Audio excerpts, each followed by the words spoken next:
अरे वो सखी क्या है रे? तुम्हारा सीएम कौन है रे? अरे वो तो ढोंगी है।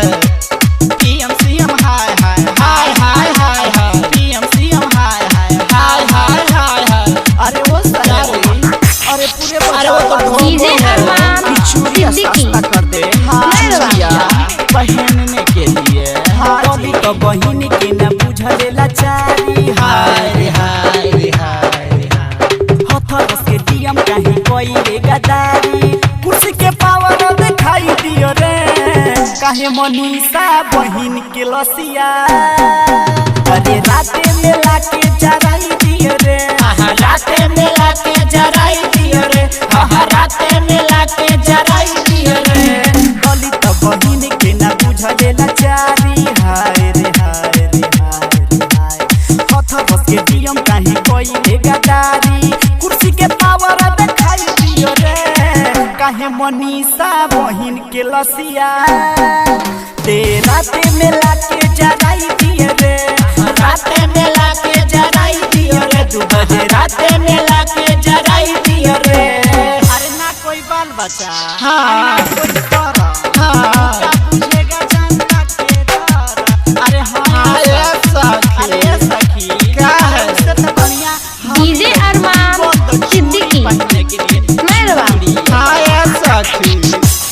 परी गुहार पूरा परिवार योगी तू तो ना बताई घरवा के शान बेटी हमार दिहली न जनवा गवाई गवाई क्या रे?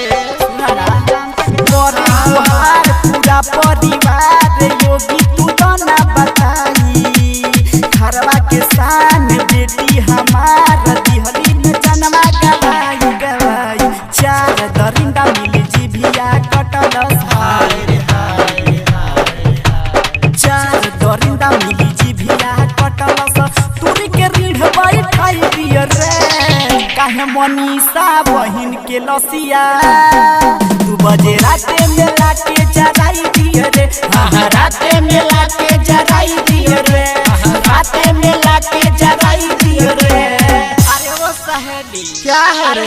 सोच बदलो ठीक है, बदल जाएगा समझती हो सही बोल रही हो।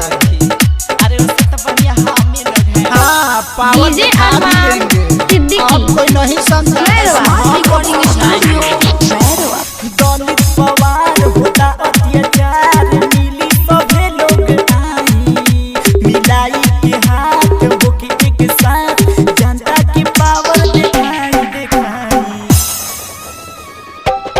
लगता तो है। दलित पवार होता अत्याचार मिली सभे लोग आई मिलाई के हाथ होके एक साथ जनता की पावर दिखाई दिखाई पीएम सीएम बनी नाम हंसवले हाय रे हाय रे हाय रे पीएम सीएम बनी नाम हंसवले देशवा के पूरा डुबाई दियो रे काहे मनीषा बहिन के लसिया 2 बजे राते में लाके जराई दियो रे राते